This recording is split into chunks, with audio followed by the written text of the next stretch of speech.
The average American is $104,000 in debt. Retirement feels like a myth, and Wall Street keeps moving the goalposts. Here's what they won't tell you. 2,400 years ago, on a rocky hillside overlooking the Aegean Sea, a civilization cracked the code on building unstoppable, generational wealth, with no stock market, no app, no financial advisor. By the end of this video, you will know the exact three-part system ancient Greek bankers used to multiply money across generations. One principle alone could change what you do with your paycheck this Friday. Stay with me. The year is 394 BC. The city is Athens, population 300,000, the beating commercial heart of the known world. Down from the shadow of the Parthenon, past the marble columns of the Stoa, lies the Agora, the ancient world's Wall Street. Here, at stone tables called trapezitai, literally meaning tables, sit the most dangerous men in Greece. Not soldiers, bankers. These men, the trapezitai, operated the world's first documented private banking system. They accepted deposits, issued loans, financed shipping expeditions across the Mediterranean, and executed currency exchanges between dozens of city-states, all without a central bank, without a government backstop, and without the internet. Among them stood one man whose story history nearly erased. His name was Pasion. Born into slavery around 430 BC, Pasion worked as an assistant to two Athenian bankers named Antisthenes and Archestratos. He watched. He learned. He executed transactions so brilliantly that his masters did something almost unheard of in the ancient world. They freed him, and then they gave him the bank. By 394 BC, Pasion of Athens operated the largest private bank in the entire Mediterranean. His institution held deposits from kings, generals, and foreign merchants. At his peak, historians estimate his lending portfolio exceeded 50 talents, the equivalent of roughly $7 million in today's purchasing power, in an era where an entire warship cost 1 talent to build. This is not legend.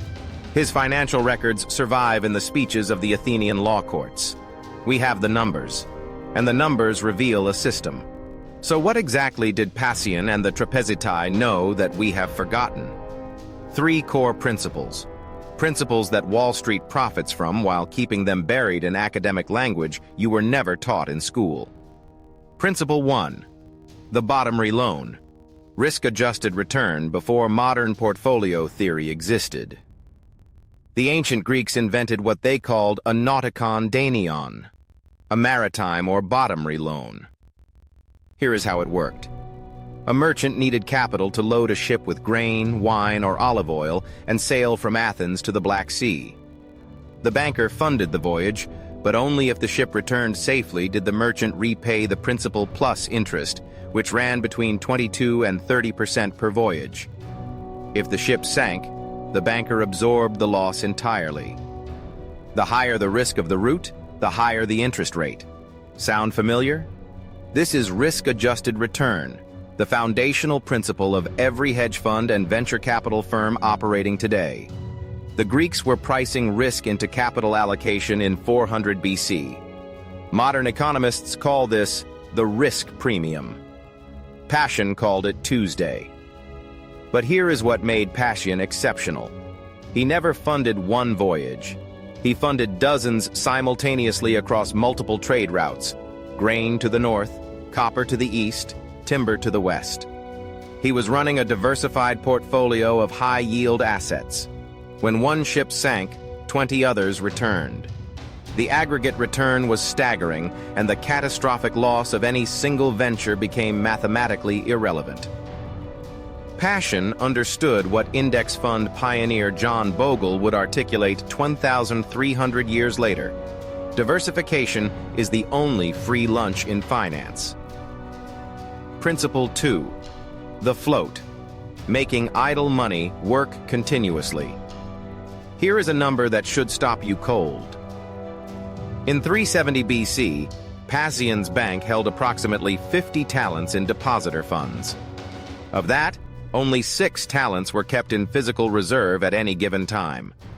The remaining 44 talents, 88% of deposited wealth, were deployed at all times, generating return. Pasion understood that money sitting still is money dying. He operated on what modern bankers call a fractional reserve. But his genius was in the velocity, the speed at which capital cycled through productive loans and returned with interest before the next depositor needed withdrawal.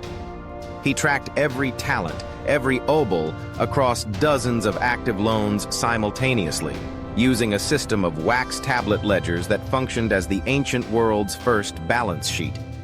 If your emergency fund is sitting in a 0.01% savings account at a big bank right now, you are doing exactly what Pasion's depositors trusted him not to do with their money. You are letting it sit still. Principle 3. Human capital as the ultimate compounding asset. Pasion did not retire and liquidate. He did something far more sophisticated.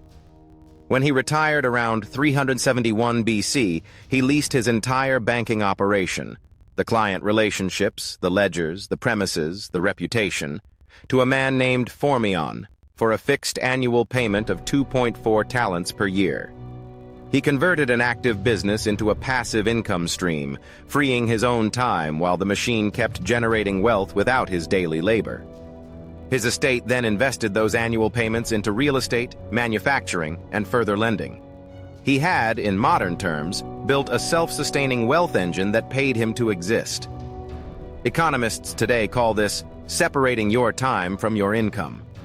The Greeks called it the difference between a worker and a wealthy man. Pasion died one of the richest commoners in Athenian history. His son Apollodorus inherited a fortune substantial enough to fund Athenian naval expeditions. That is generational wealth, built from zero, in a single lifetime, by a man who started as property. So the ancient Greeks had risk-adjusted diversification, capital velocity, and passive income streams.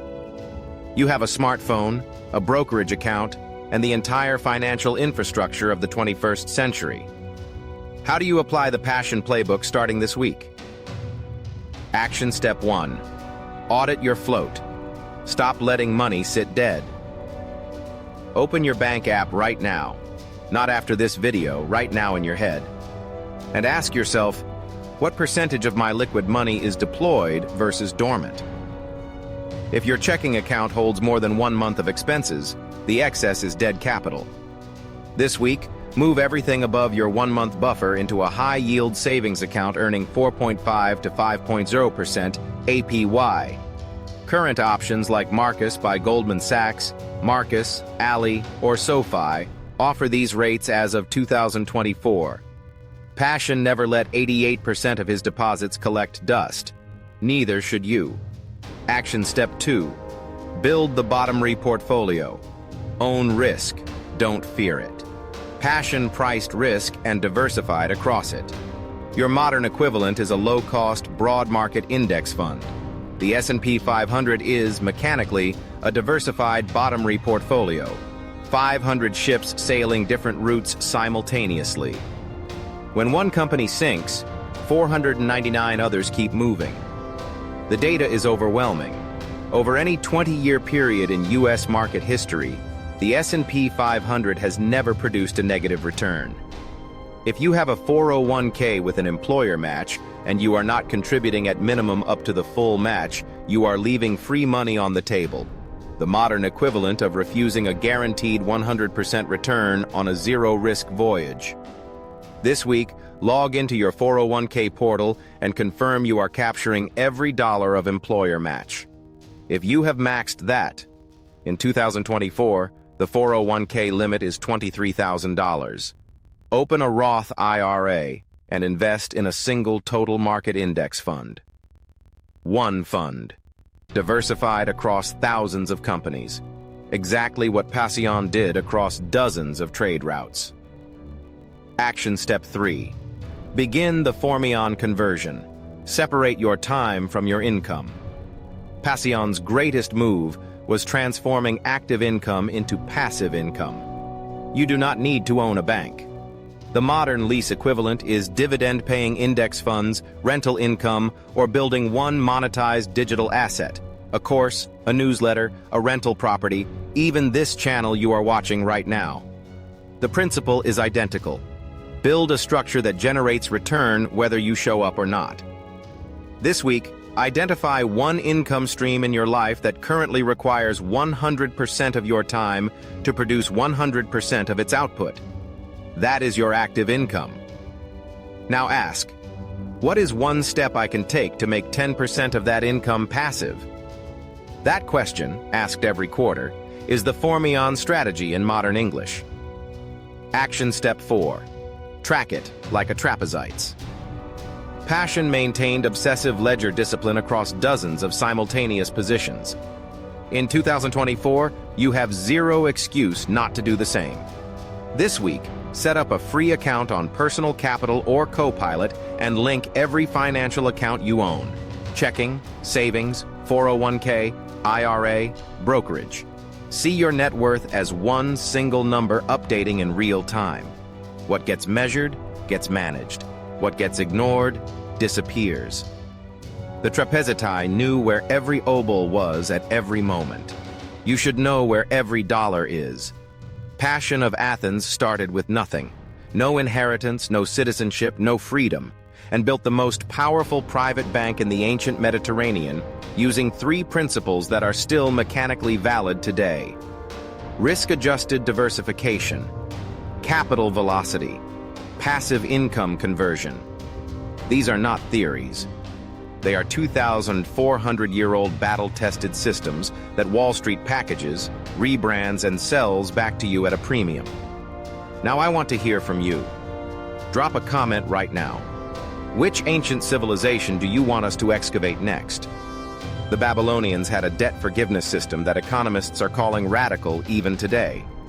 The Phoenicians invented trade finance that funded half the ancient world.